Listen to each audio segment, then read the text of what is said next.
Hello, this is Editing Chris. I'm coming in and splicing this in the front of my video because I realized after I shot the video and reviewed it that I should have a trigger warning. I should have said something before I started talking about a rather very difficult incident that happened with a neighbor's animal, and it starts at 21:38. So this is a trigger warning for an animal passing away, not one of ours, but it was quite difficult, and so I want you to be able to avoid that if you need to. And I've been there where I just couldn't encounter something like that, so I wanted to just pop on and just give that warning. I hope this will work out, that it'll help anyone. Just avoid that part if you need to, and you'll know if you need to, because I've been there. I'll see you in the main part of the video. Bye. Hello, welcome pen friends. This would be when I normally would do my video Chris's Inked Pens for September, but I'm going to turn the tables all around this month, and I'm really going to focus on ink. So I'm going to be exploring a whole bunch of ink samples, as many as I can get to, and I'm really hoping I'll get to do at least one a day. And if I was able to do more than that, it would be even better, because I have quite a backlog. But I've chosen, I think, like 38 maybe, or I've chosen the ones that really kind of were either had been around the longest, or some of the new ones that were real exciting too. I've got some Birminghams and some that I just haven't spent enough time with. There are a few that I've already maybe had in a pen briefly or swatched or something, but that's why I picked more than 30, because if I run across one where I feel like, well, I've had some time with this one, then I can skip it. But what I thought I would do today is show you how I've prepared, and it's pretty simple, but still it can sometimes give you the inspiration you might need or whatever to do this. And so many people are doing 30 inks, 30 days, and probably going through that challenge, or maybe even posting every day. I don't expect to post every day on Instagram, because that seems to work against me a little bit. So what I'll do is work right in my ink journal. There's nothing I'd rather do than come to my pen desk and work in my ink journal. And then at the middle of the month, I always come and check in with you about how my 8 pens and inks are doing. So what I've done, I've still made my September spread, because I would bet money that I will ink up at least 8 pens resulting from these samples, but I won't be under any pressure to ink each single one up, because I'm going to use my dip pens. So I'll start out with my Serendipity, and then if I want to see it like in a stub, I've got some really nice Sailor Hokoro dip pens that have those little feeds on them that are 2.0 and 1.5 or something like that. Anyway, we'll look at them. So I feel like I'm all set as far as being able to splatter the ink, make a little ink tile, and use a dip pen, and then anything that really triggers that oh, I ought to ink this up, then I'll do that. But I have quite a few pens, as you can imagine. I have quite a few TWSBI Ecos that are still inked from August and from a little bit before that. And so although I've cleaned out, I think 3 from August already, I'm still going on those fills. But I'm never satisfied with using the same pens for my pen pal letters, so at least each day I'll know that when I come to my pen desk, I can start off a letter with a different ink, because I have these samples that I'll be using. And so I think it'll be really nice, and I think by the end of September I'll have cleaned out most of those pens and have them be all ready for a really fresh October, which is one of my favorite months here in Texas.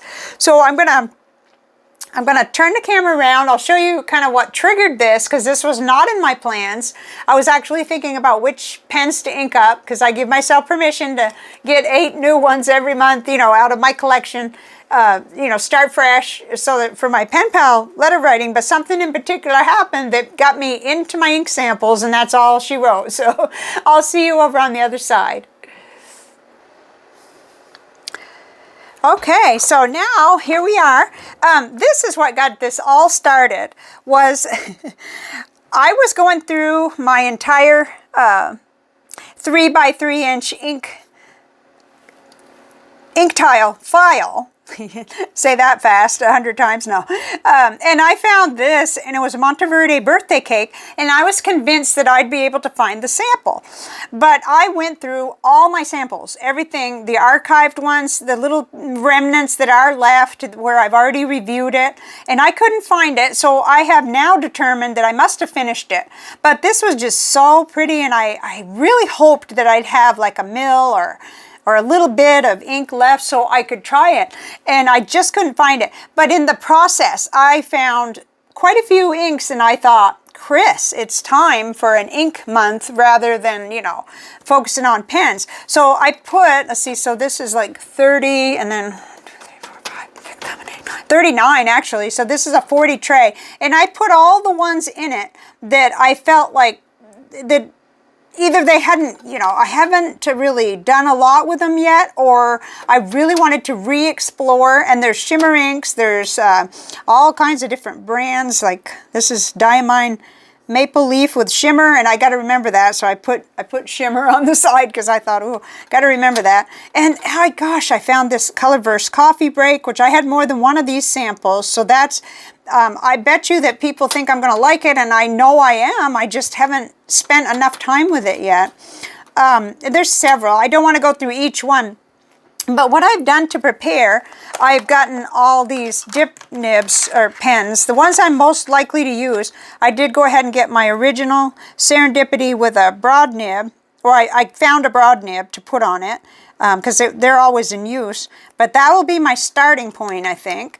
And then I also have, because sometimes the really super saturated ones do better with a Goulet medium nib.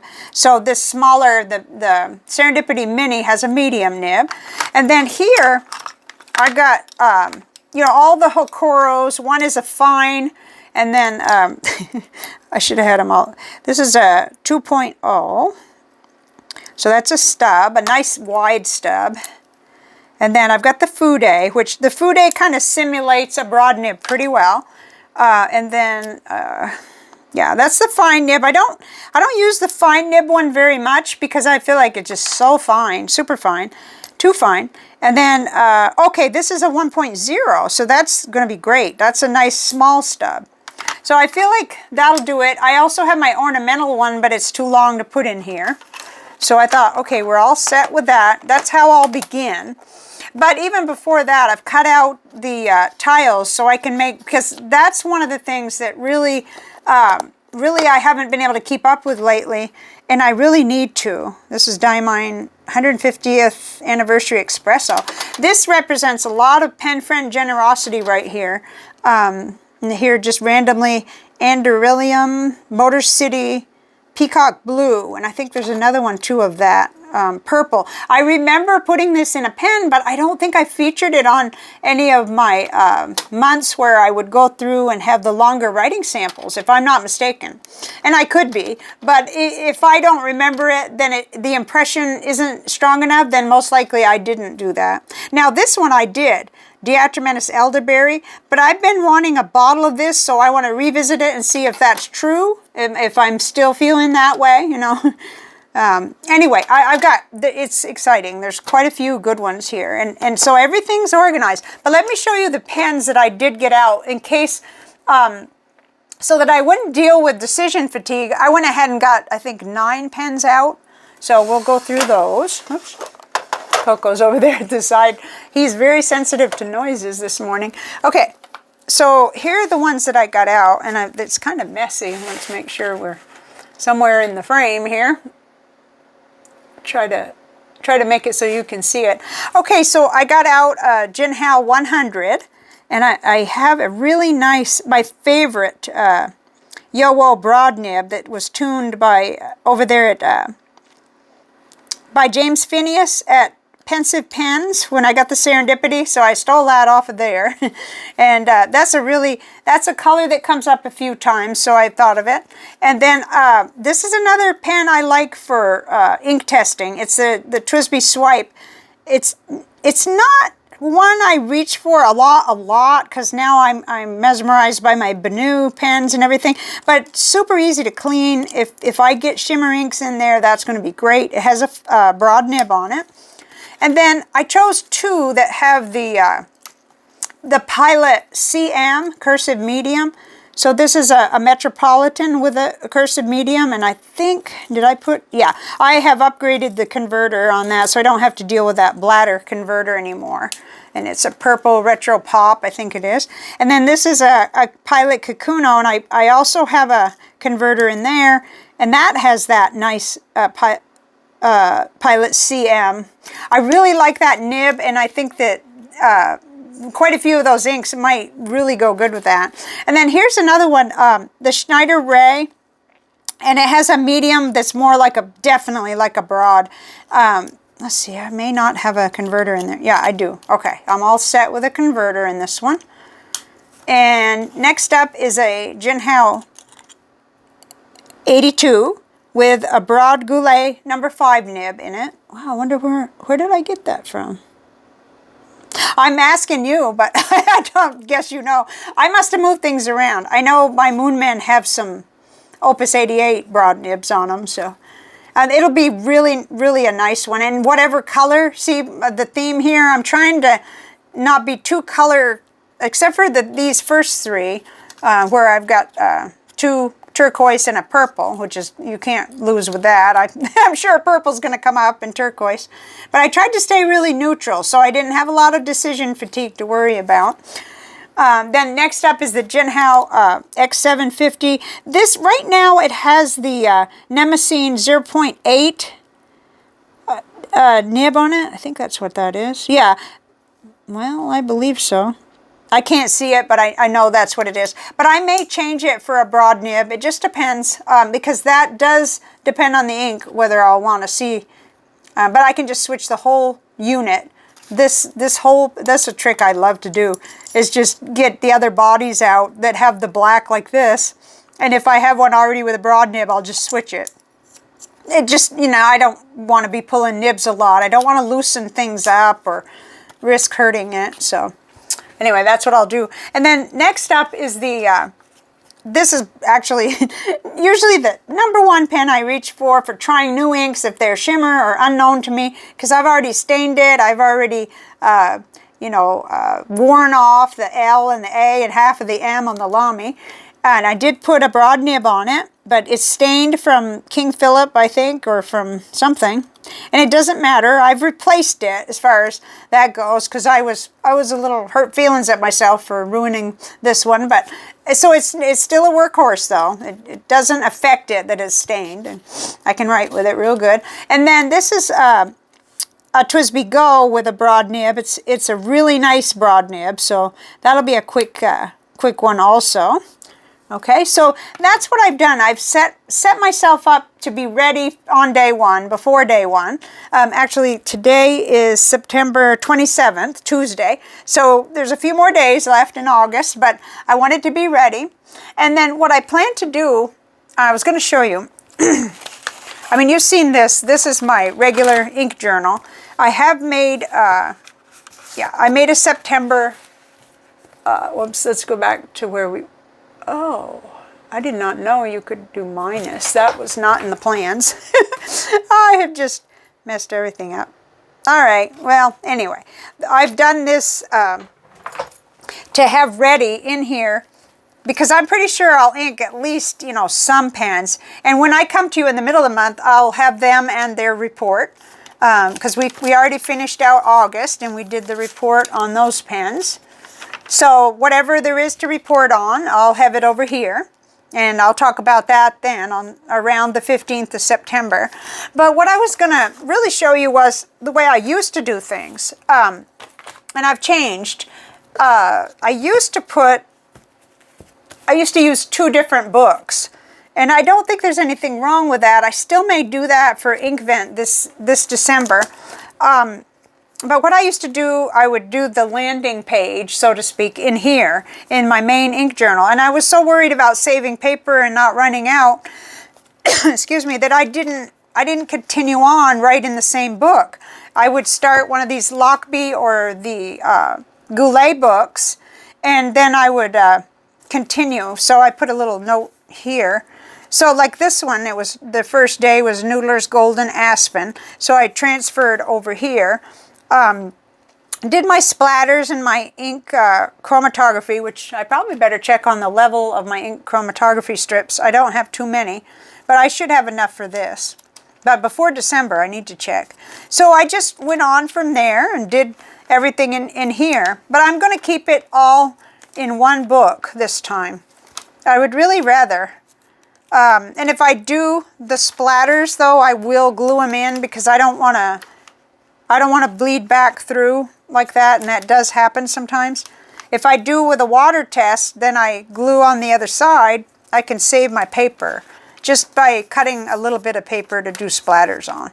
So that's a little trick I used to do, and I like that. And then I can have a complete record and it'll be closer. Oh, look at that. Oh, that may be one of the ones I picked this time because I didn't remember. But that's okay. That kind of helps me see that it's just been a long time. This was September 2020, and it's going to be September 2024 in a couple of days. So, wow, just how the time flies. So that's very interesting. Some of the ones that might have been a question. Yeah, I'm not the best at cross-referencing and knowing where everything is, but when it works against me by going in different books, so if I have it all on the landing page and my index, then I'm going to be able to find it rather than have to go back through these books. So I'm just mentioning that in case anybody else goes through those kinds of things. And then before I switch the camera back around, I wanted to show you an updated little view of my 3x3 my file card system that I just got done working on, and I'm kind of excited about it. So I'll be right back.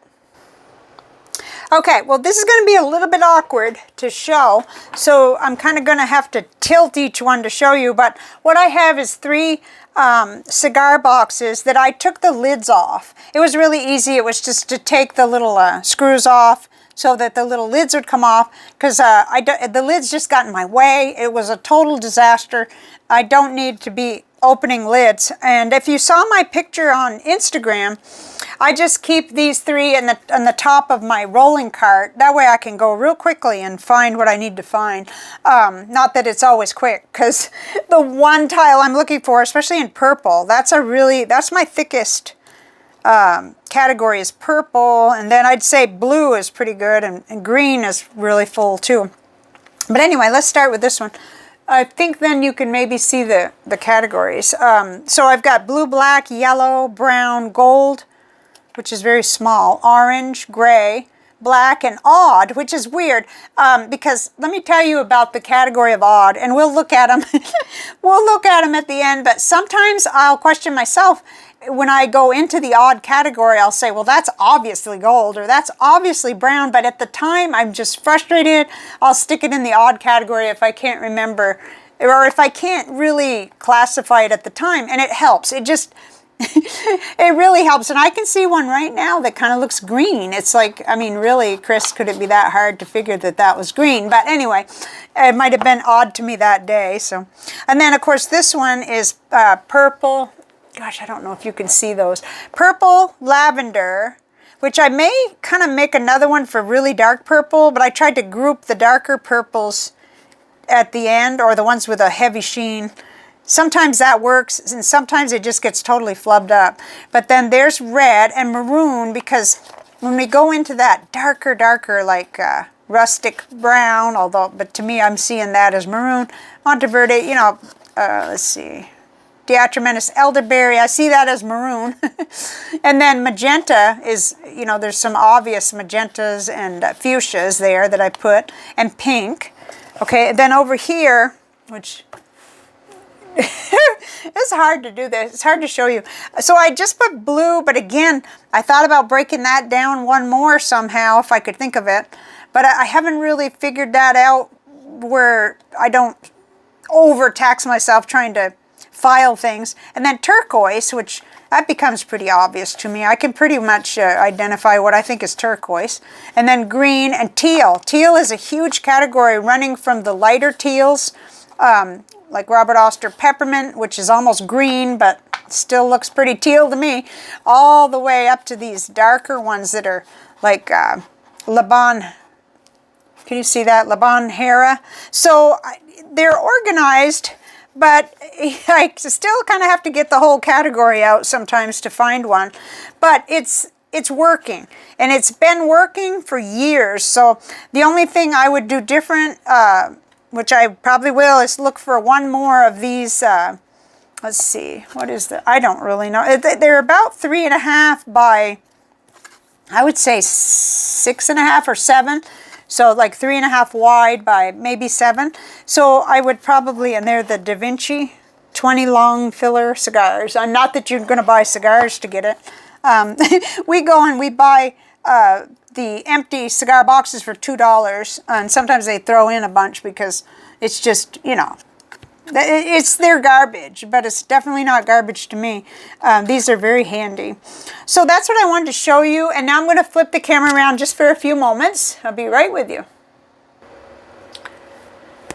There, so that's kind of what my September looks like. I'm all set up, and I'm feeling really good about having plenty of pens, you know, still inked up, ready to go. And yet the promise of exploring all of those inks and finally making a little bit of a dent in catching up. I'm not sure if I'll ever catch up with fully with the Birmingham ones, but I shouldn't say that, because all I need to do is try to schedule more times when I do a month like this, where I just finish what's in my pens as I'm exploring inks. I think it's going to work out just fine. And I'm purposely not putting pressure on myself as far as uploading a picture every day, because I've done that in the past and I end up juggling. I just end up, so many things are going on with my mom and with appointments here and stuff like that. So I figure if I start with just a minimalist approach to it, you know, me and my ink journal, and then sharing with you after what I find, you know, because I'll do one on the middle of the month, and then toward the end of the month, or at the end of the month, I'll come and show you how I did from the 15th on. That's the real testament. Did she stick to it? Did I check, you know, enough of the, did I really get into it and explore 30 inks? And I hope so. I hope I'll do that, and that's my goal. And it's all for fun anyway. So I just wanted to share with you what I was going to be doing. And everything is kind of hanging on here today. We had a really, really traumatic start to the day, and still not completely resolved. But everybody here is okay. You know, I'm okay, Manuel's okay, and our cats are okay, but we came back from getting groceries this morning, and our neighbor's cat had died and was on the side of the road, and we don't know what happened. We don't know. He's a beautiful gray cat, and he came over every day to see us when he was allowed out. For the past week, it was too hot to even go out. And then I noticed him a few times as it got cooler. But our neighbor's not even home yet. So me and the other cat lady just 2 houses down were headed right for the cat at the same time. Thank God. I mean, it was just, I'm not sure I could have faced it by myself. But she and I both know the cat. So, I mean, she had the box. I had a blanket. You know, she's a little bit, her house is closer to his, so she's gonna watch for the neighbor when he comes home, but it was such a shock and such a awful thing, you know. And we all, as cat lovers, especially those of us who love feral and outdoor cats that we try to, you know, adopt and take care of, when they've been outside first and they already know the great outdoors and they love it, it's awfully hard to just close them inside and that's it. You know, you could do that when you get them when they're kittens, but I feel so much for my neighbor and myself, because every day I saw that cat. Every single day that wasn't, you know, 115 degrees or below, you know, 40 degrees, he would come over. And he's about the same age as Coco. So it just, whew, the shock of that. I didn't know if I was even going to be able to eat and or go on, but I just yeah, I think he looked just like my gray cat Mina, and that sort of slammed it home more. When she came over, I was shaking so hard, and it just was such an angel gift that the neighbor came over to. I probably should have put a warning on this video. That's terrible. But I guess, I mean, just not talking about it at all tends to bottle things up with me. But I just, mercy. And then, the two that I have, Princess and Toby, I think that's why it hits me so hard too. I got them when they were already full-grown older cats, over 2 in Toby's case, and much older than that in Princess. She's 8 and Toby's already 3. So, and I haven't had Toby a whole year yet, and we got him neutered and everything. So they're indoor, outdoor, and it's just an awful, awful, it's an awful thing. You know that it's dangerous, and yet, I can't condemn, and I understand, and I am there myself. And so, with that risk and with that balancing what they expect, how they want to live, the cats. So, oh my, this turned into way more. So, I'm ready. I'm ready to have an inky September, and I want to hear about what your plans are. And then I'm looking forward to, so there's September, and then October, November, then December. I've kind of expecting to get some samples of the Inkvent from a friend, so that is just amazing and a new development, and I'm excited about that because I wasn't going to get the Inkvent. I just wasn't fitting it into my budget at all this year, and so, but I'll still be able to explore it because of that, and I'm really excited. So I hope I haven't totally thrown a wet blanket over your day. I'm trying to look for the blessings. The blessing is somebody was here, 2 of us, 2 cat ladies were here to make sure the cat is taken care of until his owners come home. And, it's too late, but it's not too late because he can be buried or cremated, whatever they want to do. And we were together in it because either one of us having to do that alone might have been really tough. So, and I hope that our neighbor will be okay. I know he's going to be really sad. So I will see you next time, and I'm going to go hug my kitties. Bye for now.